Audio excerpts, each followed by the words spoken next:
टाट के पर्दों के पीछे से एक 12-13 साला चेहरा झांका। वो चेहरा बहार के पहले फूल की तरह ताज़ा था और आंखें पहली मोहब्बत की तरह शफ़ाफ।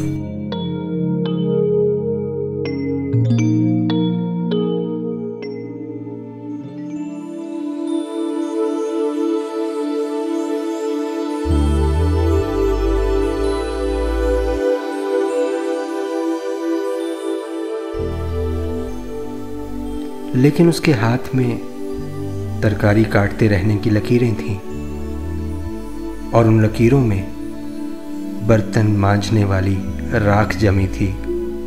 उसके हाथ उसके चेहरे से 20 साल बड़े थे।